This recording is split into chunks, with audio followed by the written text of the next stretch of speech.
Welcome in, everyone. This episode is from Bam-Boozled to Mock Shock. That tells you everything we're going to get into today. Let's get started. LaMelo Ball's go-ahead layup with 4 seconds left capped a wild finish, but his presence in the game drew scrutiny after he tripped Bam Adebayo in mid-air and grabbed his landing foot, leading to Bam getting hurt. Miles Bridges then sealed the Hornets' dramatic overtime win with a clutch block. How should the league balance protecting players with allowing physical play in late game moments, especially when a controversial incident directly precedes a game-winning sequence? You got to go back to the tape. You got to go to the tape, just like we do for plays, and you're trying to find out, was he going for the ball? Was it a basketball play? Laying on the ground, pulling somebody's foot out from under him, that's dirty as you can get. And it got somebody hurt. You can't play dirty, especially at the highest heights. There's too many cameras. Your pocket's going to get a lot lighter if you play ball like that. So, yes, they got to balance safety. Now, the Heat, what are they going to do? They still have one more game to play, and with Bam out, maybe for the remainder of the playoffs, go back retroactive. If Bam is going to miss days, shouldn't LaMelo? Listen, there are a lot of things that you can do.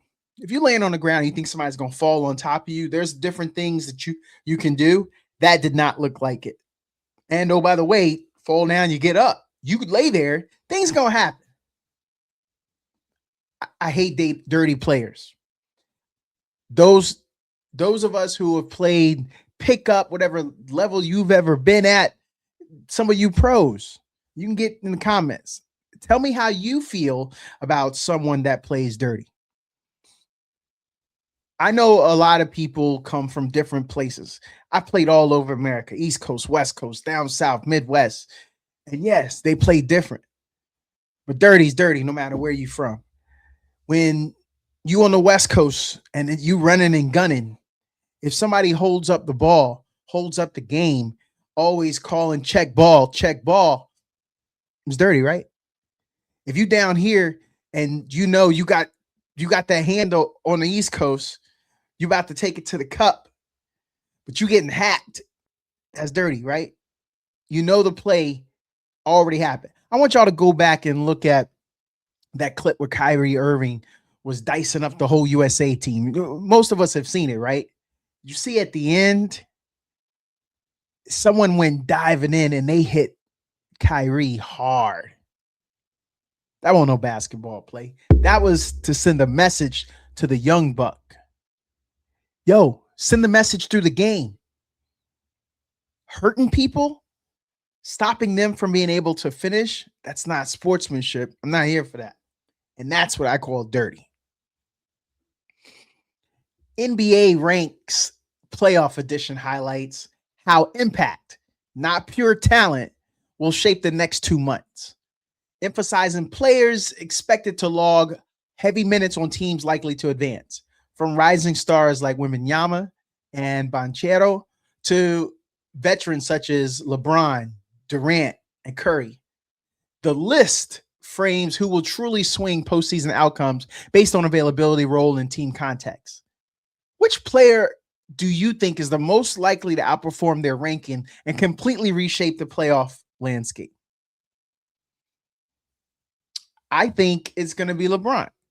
I do. I think LeBron is going to step up, give everything that his 41-year-old body has, and whether it's enough or not, this is a chance for us to appreciate all-time greatness.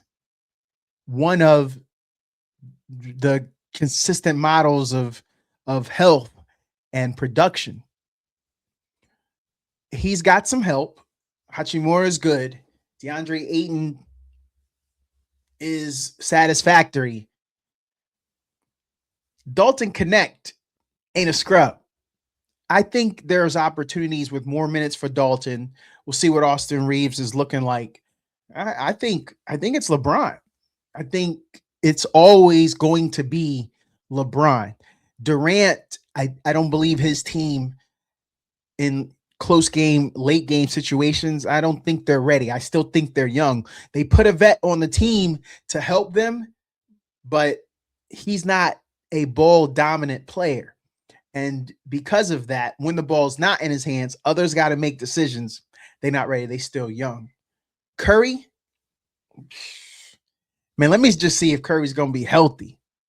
That team will not win a championship. We all know that. That's eat your words kind of stuff for me later. Maybe. It's a matter of us realizing that the end is here for Curry's team, and it's time to start rebuilding. We're going to talk about that a little bit later.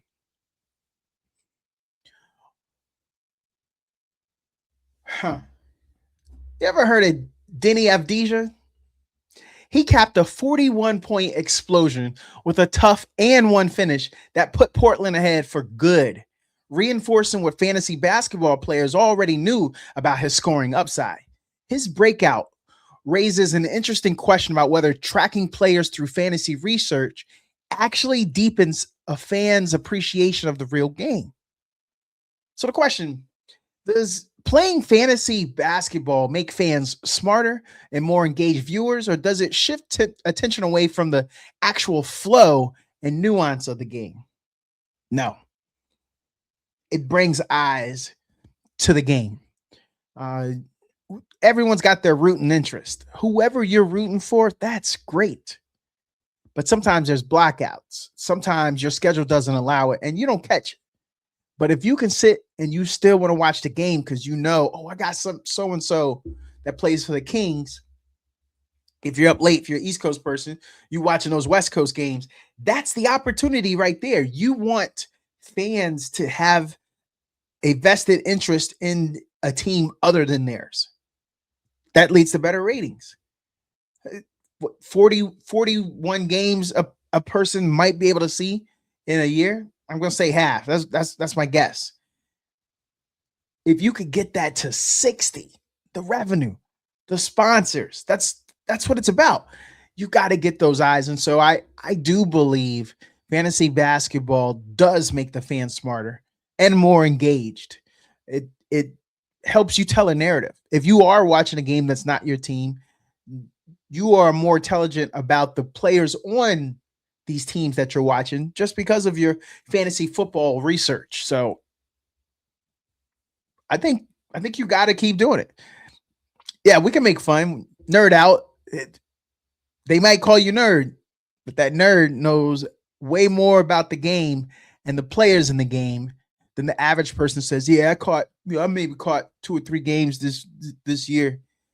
If that's all you've seen in the season, but this person has been tracking every day of every week, different players throughout the league, I want to have a conversation with that fantasy football or fantasy basketball nerd in that case.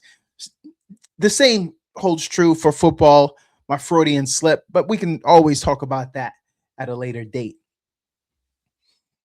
Players across Major League Baseball say that the new automated ball strike challenge system, ABS, has added consistency, strategy, and a surprising level of fan excitement, with more than half of all challenges being overturned in the season's first weeks. While some want tweaks from more challenges to a 3-dimensional zone, most agree it's changed how hitters, pitchers, and catchers think through every borderline call. Is the ABS challenge system enhancing the drama of baseball in a meaningful way, or is it slowly pulling the sport away from the human element that made umpire-batter duels so compelling? Man, I want that human element gone. We're not there to watch the umpire. I don't want to talk to you. I don't want the player talking to you. You're there. We don't need it. It's the age-old adage. We got to evolve, people. When you know better, you do better. When you have the footage, when you have the clip, just like I said earlier about LaMelo tripping Bam, If you can go back and review it, review it. Make the right call instead of what stays in our minds. The fact that we have to relive this and revisit this, and it casts a shadow on you for all time in the woulda, coulda, shouldas. It reminds me of Drew Brees. They were in the playoffs. He threw, I think it was an out to a wide receiver on his right. We saw the pass interference, not called. Drew Brees did not get a chance at a second title. And you go back and you look at the clips, you know someone swallowed a whistle and didn't make that call. It changes the game. It changes the outcome of the game. It changes contract incentives. Get it right. If you can get it right, get it right. That's what we need. Is you to get it right. I'm here for it. It's enhancing the drama of baseball because we all know, it's going, you can't argue. Oh man, I think it was. Take the argument out. We still gonna have something to talk about. How beautiful of a pitch that was. What is it? What are you supposed to do when it is that borderline that it takes the review? Man, that's a beautiful pitch. And then you just got to give that up to that pitcher. Give it up to the pitcher. Great pitch. Let's keep it going. We got the next person up to bat. Next up to bat, we got the 2026 WNBA draft. It delivered star power at the top. AZ Fudd, she went number 1. And then 6 UCLA players making history. While surpassing trades and salary cap maneuvering added drama throughout the night, all night. The analysts that we were watching, the picks that were taken, that highlights the immediate impact we think that the rookies, Olivia Miles, Lauren Betts, Raven Johnson, I think that might have been a steal catching her so late, Tanaya Latson, and how the league's new CBA has completely reshaped rookie salaries and team building strategies. So which storyline from this draft, the rise in rookie salaries, the UCLA takeover, or the surprise Golden State trade, do you think will have the biggest long-term impact on the NBA? The rookie salaries. Players can lock in. They can lock in and focus on this year round. They don't have travel. They don't have to go to other countries. Just like in the NBA, when everybody's here, what do? They show up and they do runs. You got pro runs. You got some washed players. You got some internationals. You got some college sprinkled in. That's beautiful year-round ball. I'm here for that. Keep them in America. That's where the WNBA is. You can keep them in Canada. But I want to see it. I want to hear how everybody's pulling up to Toronto, that there's a WNBA run going on, and it gets intense. That's what I want to see. There's nothing wrong with that. Shout out to the WNBA. They're having a moment right now, too. And that Golden State trade, didn't Golden State do something like that before? Y'all heard of Chris Webber? And I want to remind you guys, Charlotte had Kobe. Trade, it happens. The Mystics, Storm, Lynx, and Wings earned top marks in the 2026 WNBA draft, with Washington leading the way after adding Lauren Betts, Angela Duglick, and a deep class that already strengthens an already promising young core.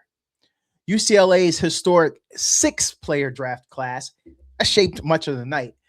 While, as mentioned before, Golden State's confusing handling of the Flau'jae Johnson trade remained the biggest blemish on an otherwise talent-rich event. Which team's draft haul do you think will actually translate into wins the fastest, and which highly graded class might look overrated a year from now? I'm going for the Washington Mystics, adding 2 UCLA players. They went and got Cody from Ole Miss. She is a bucket.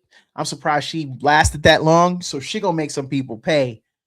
Yeah, I like that. And I think maybe they threw in Dugalik because they should have went and got Cody, but they got lucky. Cody was still there. You throw Dugalik in to make sure Lauren Betts is happy and settling in the nation's capital. Give a little taste of home, somebody that she spent some time at UCLA with. But yo, Golden State, Flage is going to ball out. I think we about to see some business. And it's always nice when you can have these little side conversations about woulda, coulda, shoulda. I felt slighted. They should have kept me. Now you want to make them pay. That makes the NBA great. It's going to make the WNBA great as well. Javier Mascherano, he resigned from Inter Miami. And that underscores how fragile Inter Miami's Messi-centric model has become, with the club struggling to replace the aging friends of Messi and maintain cohesion despite its massive payroll. As Miami recalibrates under Guillermo Hoyas, the challenge is balancing Messi's short-term window with the long-term stability the roster desperately needs. How sustainable is a team-building strategy built around maximizing Messi's final years, and what should Miami prioritize next to avoid a post-Messi collapse? I'm telling you, build it. They will come. You got to build it around Messi. Use him while he's here. It's a short-term window. You just got the new stadium. You got maybe the most popular owner, David Beckham, sitting up there. Man, y'all got to – it's your time right now into Miami. You just won the MLS Cup. You've got to do what you got to do. Keep Messi happy. Build around him. Yeah, all of the old heads he's comfortable playing with from Argentina and other places, they aging out. And you had that conversation with them and say, hey, man, we have brought in some guys, especially these first few years that you were in America to help you fit in. But we got to chase some young talent now to make sure we spell you.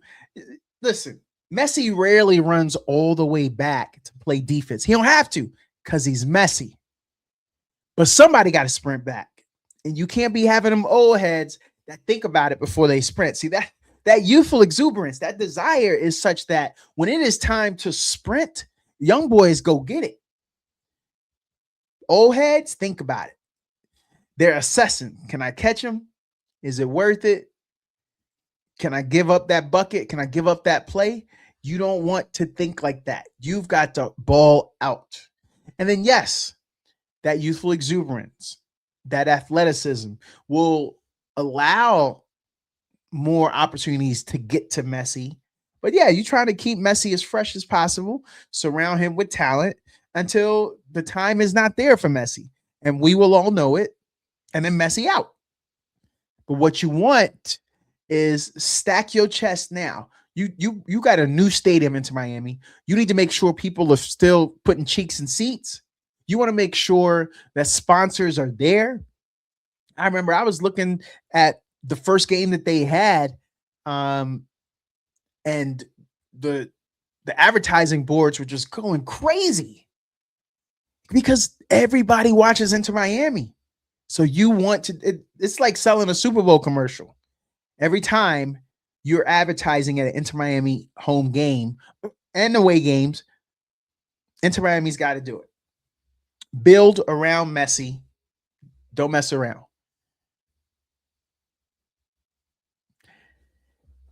Chris Sims says he believes an Eagles trade involving A.J. Brown feels inevitable, pointing to growing tension and the team shifting roster priorities as signs that a breakup could be coming. Now, those comments add fuel to speculation about whether Philadelphia is preparing for a major reset around Jalen Hurts. If the Eagles really are heading toward an A.J. Brown trade, would it signal a smart long-term reset or a massive misstep for a team still built to win now? Y'all having these conversations to trade him? You got to trade him. Let him go. Why? You could get something from him. Your window is longer with the young quarterback. It's too much of this. So if AJ Brown is not going to be deferential, like most of the receivers, they do that, right? To the quarterback, you kind of want to stay on the good graces so you can get fed. Well, he's not getting fed. He's unhappy. He's a distraction. That roster is going to have to get younger anyway. The longer you keep these OGs, the higher their productivity, the higher their contract. And then you got to get young anyway. A lot of people will give you something. Take something for AJ Brown. You still got Devontae Smith. You can go get you some great young talent that's coming out right now. Yeah. Jump in and look at this for the long term. You've got some good years out of AJ Brown, but I think it's time to cut it short. For AJ too. Yo, AJ, man, you deserve to be putting up some magnificent numbers. And if you got to go to a place that's not winning, you got to chip. You've been to the Super Bowl twice. That's more than most people. Get that bag, homie. Get your production because you don't get those years back. And we know you want the ball. You deserve the ball. I think AJ's got to go. The Lakers-Rockets first round matchup centers on whether 41-year-old LeBron can still drag an inconsistent, shallow Lakers roster through a series against Houston's explosive, balanced offense. Los Angeles will need near perfect shot making and unexpected bench production to keep pace because LeBron alone can't cover every gap anymore. Is this series more about LeBron's ability to summon one more superhuman run or about whether the Lakers supporting cast can finally hold up its end of the bargain? It's about LeBron. If LeBron is healthy and if LeBron is playing LeBron ball, he's already transitioned his game, people. Now we just got to see if he's healthy enough to put in these postseason minutes, but not let him cook. LeBron is going to set them people up. He got a knockdown shooter in Dalton Connect. Austin Reeves can create his own shot, has good court vision, high IQ player. That's why he's in their top 3 of that team. You're going to be okay with what he does. And the other players, the question is, what can you get from Smart? Can you get some of those championship runs that Boston got out of him? That's what you want to worry about. Some of these shifty guards that are out there, LeBron can't do that. Austin Reeves ain't doing that. And so you want to worry about those other players being able to support LeBron. But I do think it's about LeBron's ability to summon one more superhuman run. This year, we would understand as he ages next year, if this was to happen again, I don't believe we're thinking that. What I believe at that point is, why is he always the last man standing? I think it's a different conversation because since Luka is coming over, Luka has a lot to prove since that last championship run with the Dallas Mavericks. So Luka's got to start staying healthy, or he now becomes one of those what if guys. And the most important thing is he may have to restructure his contract, because if Luka can't stay healthy enough for 82 games, then that contract money can't look like 82 games. He already lost a little bit of money because Dallas let him go. But right now, you're going for your legacy, Luka. You'll always be known as an amazing player, but then the question is now, can you get one of those chips? That's what we're looking at. UCLA's national championship run rolled straight into WNBA history as the Bruins became the first program ever to produce 5 first-round picks and 6 selections overall in a single draft. Led by Lauren Betts, Gabriela Yaquez, and Kiki Rice, the class showcased how a selfless team-first approach can still translate into massive individual success at the next level. Does UCLA's record-setting draft class signal the start of a new dynasty in women's basketball, or was this the perfect storm of talent and timing that'll be tough for any program to replicate? Yes. You got to find people that want to stick and stay. And we can talk about this a little bit later, but having seniors that get playing time, that's tough on the men's side because the diaper dandies, the one and dones. So on the lady side, until they start having the ability to one and done, if you could create an environment like this coach sounds like she can do, and you can have tenured, experienced, good players want to come and you can make it cohesive, coach, you can make that work, man, you got to do that. Now, you got to do it again. Transfer portal's alive. We'll see. I want to know where Crooks is going from Iowa State. So let's see. And then you got the coaches that are going to be able to recruit well. They're bringing back some talent like South Carolina. So I think it's about coaches being able to balance it like UCLA was able to do. Steve Kerr, Steve Nash, and their ownership group reflected on a decade of highs and lows running Mallorca, describing how lessons from basketball, tennis, and soccer shaped their approach to culture, leadership, and long-term stability. Their story highlights how shared competitive values, not shared sport, have guided Mallorca through relegations, promotions, and a push to establish themselves as a consistent La Liga club. Does having owners who are familiar elite athletes actually give a club a competitive advantage? Or does success in one sport translate less than people assume when running a team in another? I believe that the elite athletes do give you an edge. It's about relationships. A person can be smart, but you have to be able to apply it. That intelligence has to be applicable. If you're a car person and I give you a car and then I tell you, I'm going to just throw a whole lot of horsepower in it. Okay. So now we back to Fast and Furious. Off the line, you doing wheelies. But those elite athletes know, yeah, give me some power. Give me some all-wheel drive. Give me some sticky tires. Give me a transmission. Give me a cooling system. So when that boost comes, listen, those are the things it takes. Elite athletes, whether they've stayed at one organization or been to a few, they can see it. And they've been in the culture. And I think there's something to be said about being in the culture and having an understanding. So Eric Spoelstra, a lot of people didn't want to hire him because they said, oh, well, he was a videographer.